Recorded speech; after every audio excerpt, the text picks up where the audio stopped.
Alright, okay. Thank you. Group 3.8 atas pembentangan sebentar tadi berkaitan dengan NGO. Dengan pelakunya Aiman. Aiman sebagai mangsa banjir. Okay, alright. Okay, okay, saya ada soalan saya tapi saya buka dulu lah daripada rakan-rakan kamu yang ada. Okay, pada Soh Ching Yun, 3.4. Apakah bentuk bantuan yang NGO dapat dilakukan untuk membantu masyarakat? Apakah bentuk bantuan yang NGO dapat dilakukan? Kamu faham tak soalan ni? Faham Okey, okey. Sila respon. Saya rasa saya boleh jawab soalan ni.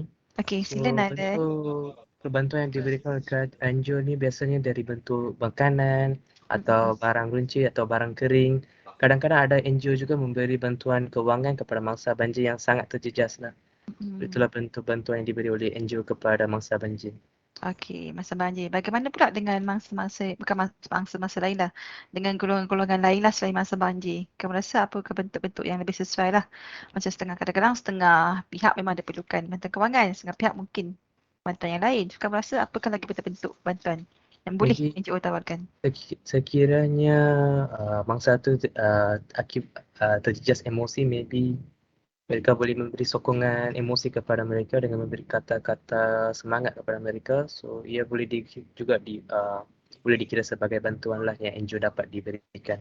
Walaupun mereka tidak boleh beri dari segi tunai ataupun dari segi benda, tapi mereka boleh memberi bantuan dari segi manpower ataupun dari segi Tenaga. bagi counseling macam tu lah. Alright, okay. Thank you, Nathan. Okay, soalan lain? Di hujung-hujung ni dah kurang soalan Okay, saya dah tanya macam biasalah. Okay, kumpulan 3.8 dalam ramai-ramai ni, ada tak kamu-kamu ni pernah sertai ataupun terlibat dalam aktiviti-aktiviti yang dianjurkan oleh NGO? Boleh tak ceritakan pengalaman kamu sendiri? Saya Puan. Saya. Ya, Aiman. Aktiviti apa ya? Semester lepas kan kita dilanda banjir kilat kan di area especially di area KL, Selangor semualah. Saya terlibat dalam ini bukan cerita pasal politik lah tapi sebab time tu saya bosan, saya dalam college time tu. College 4, saya join dengan kawan saya. Kawan saya dia macam bawah BN. Saya kiranya Nama dia fikir tu. tolong Tak apa, tak apa, no problem. saya tolong masa banjir melalui badan tu lah kan. Okay, jadinya kami BN pula pemuda UMNO. Betul ingat. Pemuda UMNO. Jadi kami terlibat lah dalam bantu mangsa banjir. Itu adalah pertama kali saya punya pengalaman saya bantu masa banjir. Pagi kami berkumpul di macam dia punya cawangan ni. Saya tak ingat dekat mana. Dia macam dekat area pantai dalam sana lah. And then kami bertolak ke Teluk Parlimen Garang di Selangor. Kami bantulah masa banjir di sana. Jadi first thing first kita buat kat sana adalah kita mengalihkan semua barang-barang di dalam rumah tu. Kita make sure rumah tu berada dikosongkan lah. Macam contoh perabot-perabot kayu semua habis reput sebab kena air kan.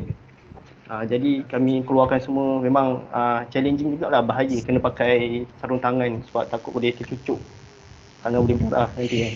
Jadi kami angkat semua perabot semua, kosongkan rumah, and then barulah kami kedua kami tembak guna water jet sebab rumah tu dah berlumut. Bila air lama kan dalam rumah dia berlumut, jadi kami kena guna water jet tembak si clear guna apa, guna apa penyodok tu kan, tolak air semua kan, tolak air. And then itu je lah. Dan lastly kami bagi macam makan kering lah pada mangsa banjir.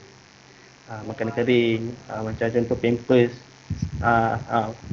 beras, tepung, gula, and then adalah macam pampers, apa ni panty liner semua tu lah. Alright. Okay. Betul. Okay, thank you Aiman. Itu perkongsian pada Aiman. Yang lain ada tak nak berkongsi? Tak ada Okey, berkaitan dengan pertolongan semasa banjir.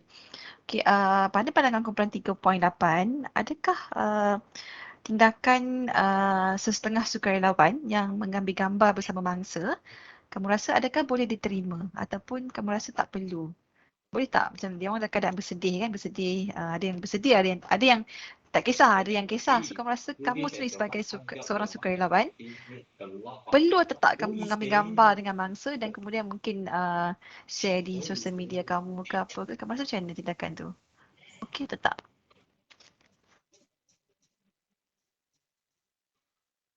Doktor boleh kan? Saya cuba. Boleh. So, ikut pandangan saya lah. Saya rasa mungkin tak suitable sangat. Sebab yang mangsa banjir tu, dia orang sudah rasa sedih sebab dia orang mangsa yang terlibat dalam isu-isu mungkin isu dalam negatif tu. So maybe sukarelawan ni dia dia kena tunjuk bantuan. Maybe dia share kat social media tu, dia nak share bagi kawan dia tengok ke, dia buat barang yang baik ke. Tapi for mangsa tu dia rasa awak ni bukan nak bantu secara ikhlas. So I rasa tak suitable sangat lah. Mungkin boleh minta permission dulu kot daripada bangsa. Kalau dia okey lah. Kan kadang-kadang ada setengah sukarelawan mereka memang tak ada, mungkin kurang sikit lah dia punya nak kata apa kita panggil apa kita panggil? Kurang rasa Common sense ke? kurang common sense. Betul. Dia pergi tu memang ambil gambar mangsa sedangkan setengah orang dia tak suka. So mungkin kalau kamu Muslim nak share, cukup sekadar kamu ambil gambar kamu dengan rakan-rakan kamu, gambar mungkin persekitaran itu boleh cukup lah. Kalau nak ambil gambar dengan mangsa, minta dulu kebenaran. Okay. Alright, soalan terakhir saya berkaitan dengan bantuan yang diberikan oleh NGO. Saya tak ingat sama ada saya pernah bertanya soalan ni pada minggu-minggu sebelum ni atau tak. Tapi kalau saya tanya lagi sekali, tak apalah kamu jawab je lah. Mungkin kumpulan lain lah yang saya tanya. Tentang bantuan oleh NGO, kita lihat ada NGO kita yang menawarkan bantuan dalam misi-misi kemanusiaan dan sebagainya. Bantuan mereka itu tidak terhad dalam Malaysia saja, tapi sebaliknya di luar negara. So namun begitu, apabila bantuan-bantuan ini disalurkan di luar negara, ada cakap-cakap di belakang yang kononnya kita sebagai seorang rakyat Malaysia, kita perlu utamakan penduduk kita sendiri. Sebelum kita bagi bantuan pada orang lain, kita kena bantu penduduk kita sendiri. So kamu rasa macam mana? Perlu atau tak? Atau macam kamu rasa benda ni kita perlu share? Apa pandangan kumpulan 3.8 terhadap isu mempersoalkan bantuan kepada luar negara?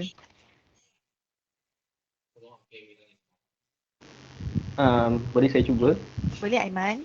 Okay, bagi saya benda ni adalah satu sangat luas lah. Saya rasa ni pendapat saya sendiri. Kita tak perlu pun mempersoalkan jika sesuatu badan itu mau sumbang ke luar negara.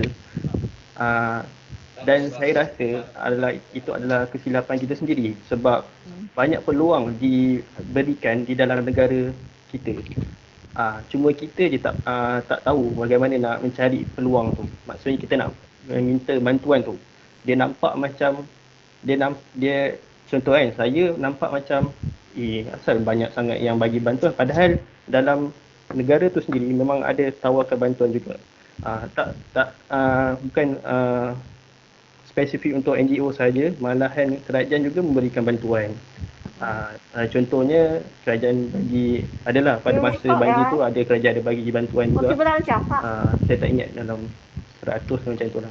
And dan antara inisiatif kerajaan juga untuk mengurangkan banjir adalah dengan membina terowong smart tu di KL tu. Kalau korang pernah lalu terowong smart tu kan, terowong smart tu adalah untuk mengumpul air lah, menyalurkan air di KL tu, dia akan salur ke bawah terowong smart tu untuk mengelakkan banjir. Jadi tetapi saya ingin menekankan macam inisiatif kerajaan tu masih tidak cukup. masih tidak cukup, dan saya berharap kerajaan boleh improve lah dari sudut membantu mangsa banjir. Sebab sekarang ni NGO memang peranan dia ni macam tu. Dia check and balance tau bagi untuk kerajaan. Sebab kadang-kadang kerajaan dia tak boleh suara. Sebab kadang-kadang kerajaan dia terlepas pandang benda-benda macam ni. Jadi NGO lah yang memainkan peranan penting. Alright, okay. Thank you Aiman. Rasa kena buat juga terowong kat UM ni. UM selalu banjir kan. Kalau kamu perasan depan gate KL tu, dia bukan benda baru Sejak saya masuk kerja, memang dulu memang selalu banjir situ. Banyak, dia bertahun-tahun dah. Dia tak pernah, tak tahulah apa masalah dia. Berparitan ke apa ke. Mungkin kena buat satu terowong dah kot dialirkan ke mana kan. Saya kalau petang-petang, kalau hujan, saya akan balik awal. Risau memang akan stuck. Okey, saya rasa itu saja untuk kongsi pendapat. Saya tamatkan dari awal lah. Jangan lupa attendance kamu. Secara keseluruhan semua pembentangan memuaskan. InsyaAllah saya akan bagi markah. Kalau sempat saya akan bagi lebih awal lah. Kalau tak, kamu tunggu saja result kamu di Maya nanti. Okay, overall semua pembentangan baik. Tahniah untuk yang semua yang membentang pada hari ini. Bagi sikitlah tepukan pada yang membentang hari ini. Dan lagi satu, saya nak ucapkan terima kasih kepada semua. Saya kira ini merupakan kelas kita yang terakhir. Terima kasih atas kehadiran semua sepanjang 14 minggu. Ada kadang-kadang direhatkan kan, itu biasalah So saya harap semua dapat A. Paling-paling kata teruk pun B lah. Harap tak ada yang repeat. Jangan jumpa saya lagi dalam kelas sem depan. Saya harap tak berjumpa kamu dalam kelas. Hanya berjumpa di tepi jalan saja. Kalau ada bolehlah hello-hello saya. Alright. Itu saja untuk hari ini. Assalamualaikum dan salam sejahtera semua. Okay, bye.